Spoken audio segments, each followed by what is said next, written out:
Southern Utah is full of hidden treasures. Toquerville Falls, a cascading waterfall that flows through the desert year-round, is one of the better known.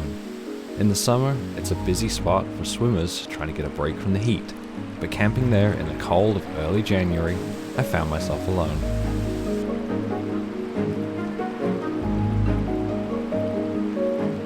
I'm down at Toquerville Falls in southern Utah, and I came down here to escape some of the colder weather up north, and so far it hasn't worked. It was very cold last night, but thankfully, as some of the more keenly observant of you may have noticed, I have a trailer on the back of the Tundra.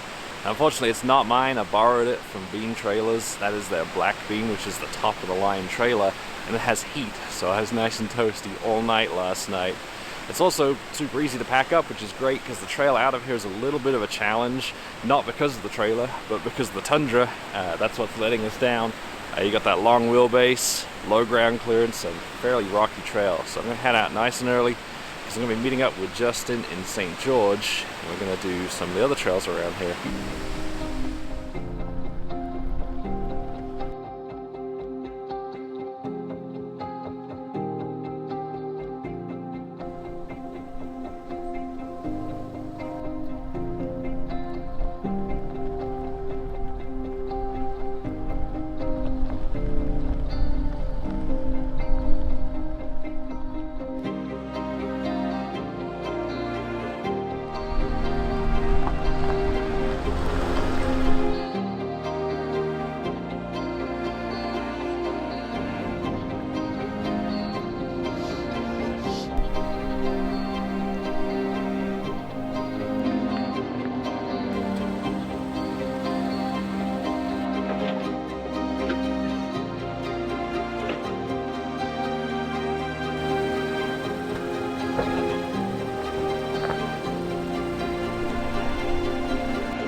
Well, that was definitely the hardest obstacle on the way up.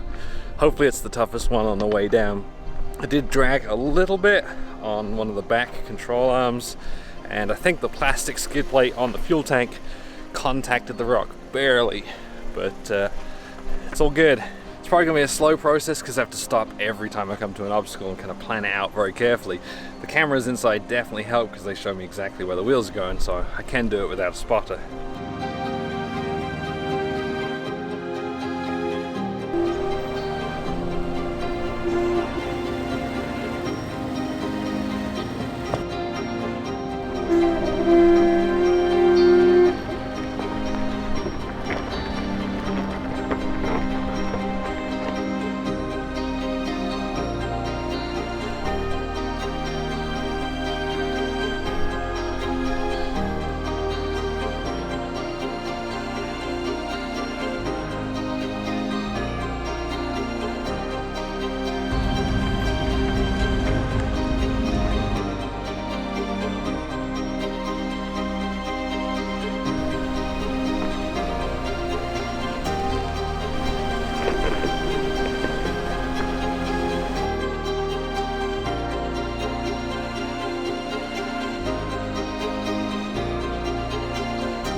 Well, that trail was a little tougher than I'd recommend doing in a completely stock Tundra. If I was in my 4Runner, I would have had so much fun, or if I had rock sliders on this, I was just terrified of hitting the rockers and doing some irreversible damage. So I'm looking forward to getting a lift and some sliders on there so I can do something like that with a little less concern. As it was, I only scraped 3 times. I showed you 2 of them, and then the 3rd time was on the exhaust pipe, and it was a really, really light scrape, but of course it made a horrendous noise because that's what exhaust pipes do. So I'm going to get back on pavement now, and we're going to head over to St. George to visit Desert Does It. Your destination is on the right. The trip to Desert Does It allowed them to measure up the Tundra for their seat jackers and multi-mount panel. The seat jackers are spacers that go on the front of the seat, milled from American-made aluminum. Although it's not the final product, they're able to give me some that fit so I could test them out.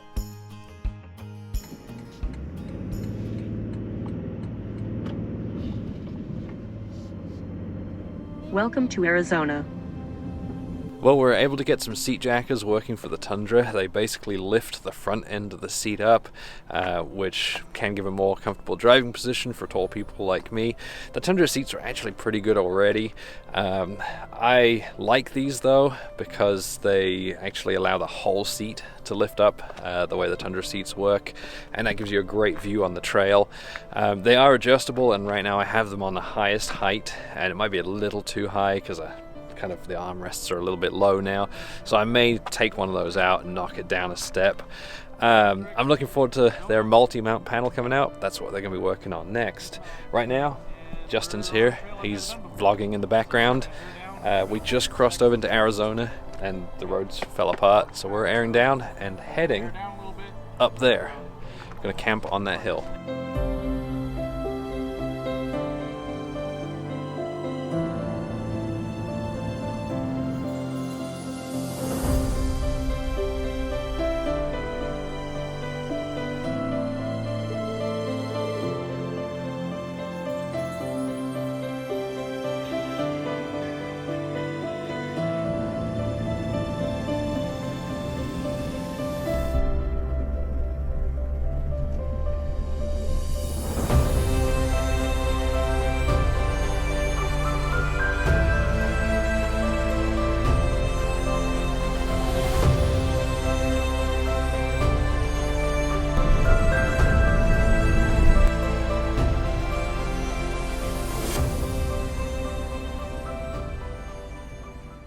We made it up, but it took a little longer than we anticipated, so this is your view. It's pitch black with some twinkling lights off in the background.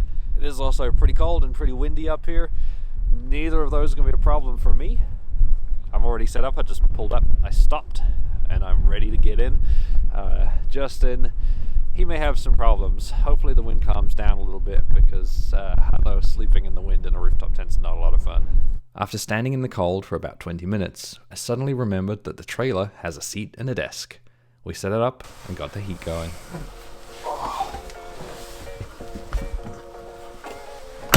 Just gonna scooch on in here.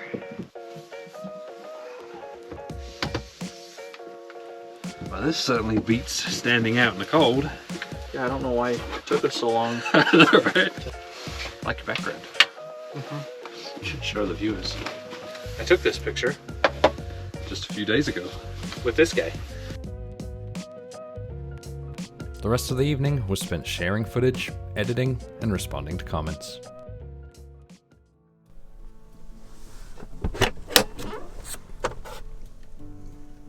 Oh wow, look at that view. This morning when I woke up, I was expecting to be gloating to Justin about how I was nice and toasty all night and he was cold up in his tent, but I ran out of propane, and it's entirely my own fault because I'm an idiot, and they told me that the propane was low and I didn't get it filled up. I was still nice and warm though because I got my heated blanket here, and I only had to put it on low because it's pretty well insulated in here. But this thing comes with 420 amp hours of lithium batteries, so I could crank that up on high and run these for like a week.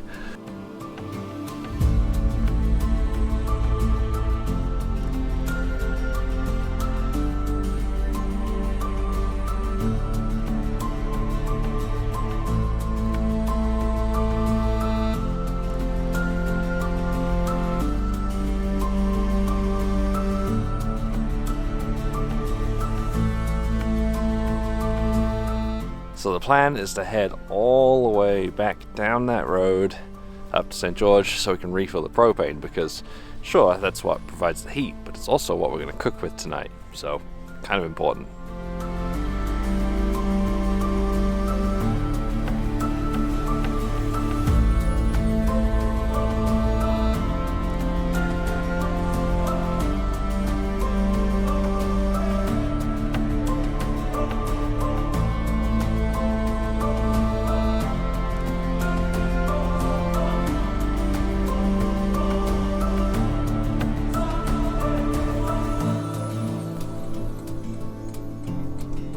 Your destination is on the right.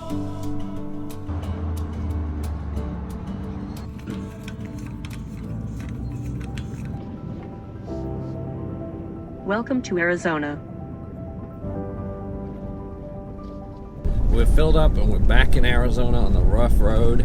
Because of the delay, we may end up getting there kind of late, probably after dark, because we've got about 80 to 85 miles left to go.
About 50 miles from the Arizona border is the Mount Trumbull schoolhouse. The original schoolhouse was built in 1918 to serve the community of around 200 people.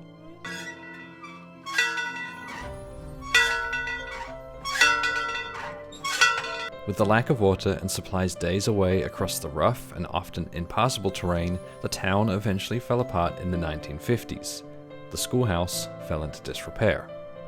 It was later restored in the 90s, burned down, and then rebuilt as an exact replica of the original that you can see today.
Well, we just entered the National Recreation Area, and just off to the right of the road, there's like these two huge piles of rocks, just ancient lava flows, and two really specific points. I can just kind of imagine just millions of years ago, it's slowly busting out of the ground right here. Really cool. I wish I could fly the drone here, but unfortunately, because we're in a National Recreation Area, this one is administered by the National Park Service. There's no flying drones here. Which is a shame, because these are really cool. Hopefully they come across on the camera. You can get kind of a sense of scale and how they're just in these two specific points.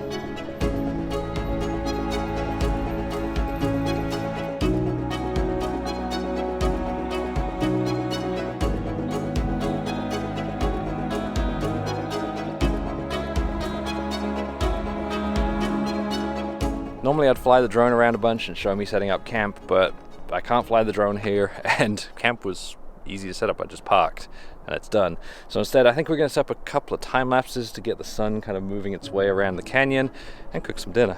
Okay, I lied. I moved right next to the edge here because I wanted to be able to open the door and have that view in the morning. So I am going to have to do a little bit of camp setup because I've got to jack the back corner up so it's level.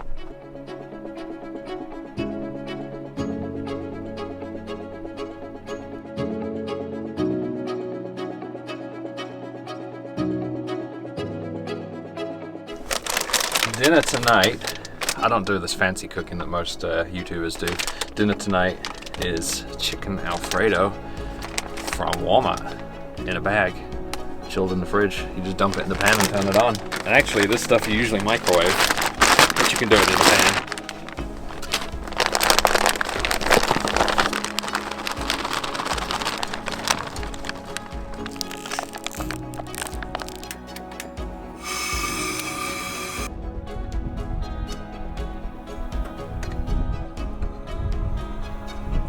Food's delicious.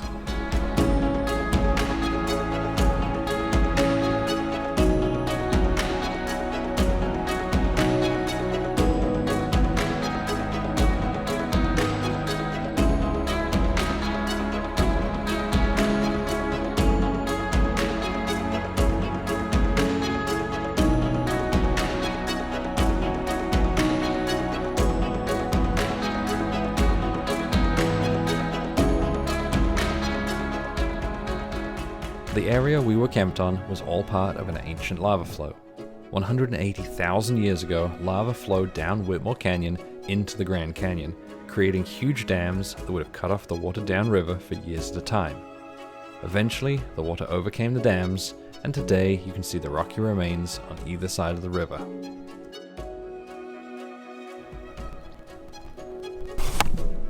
I don't want to leave you behind. It's amazing how quickly it warms up here as soon as the sun comes out. Helps that we're moving around a little bit too. So we're heading off to the Toquerville Overlook now.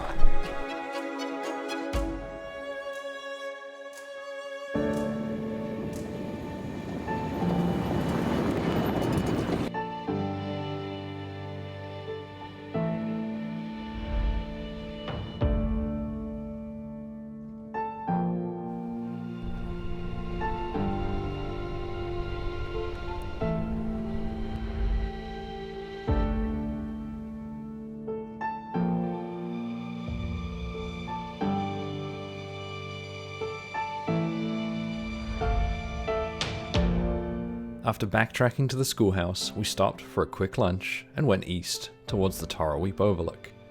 As we climbed, we encountered slippery patches of snow and mud.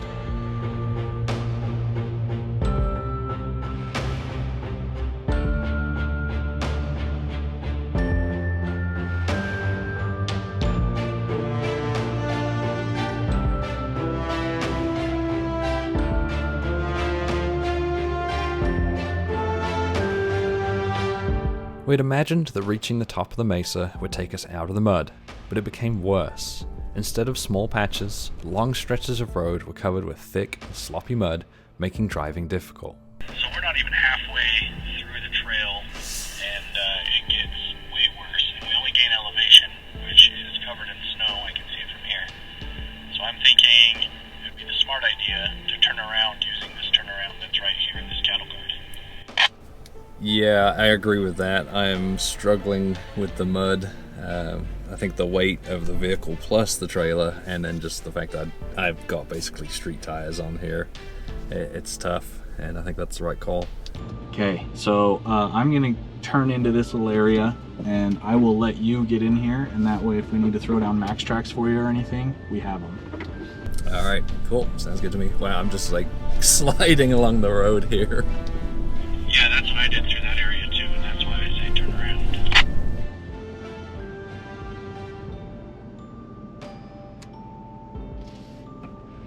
You're about a foot from jackknifing and touching the bumper. Keep going. Your trailer is clear of all the trees. Go pull forward again.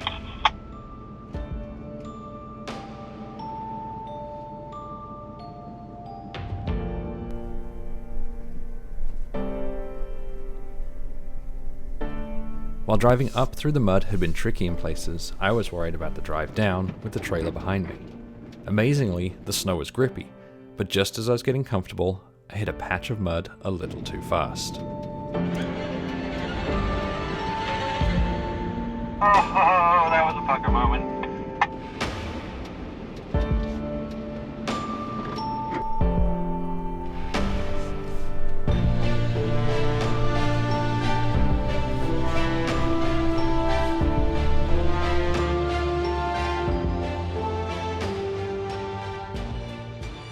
Was it as sketchy as it was for me?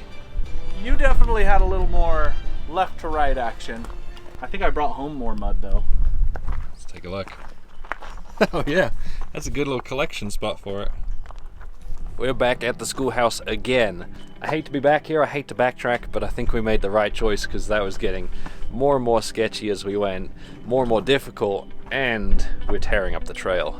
You know, when summer comes around and that's covered in ruts, I don't want that to be our fault. With no other options, we went north, back towards the state border.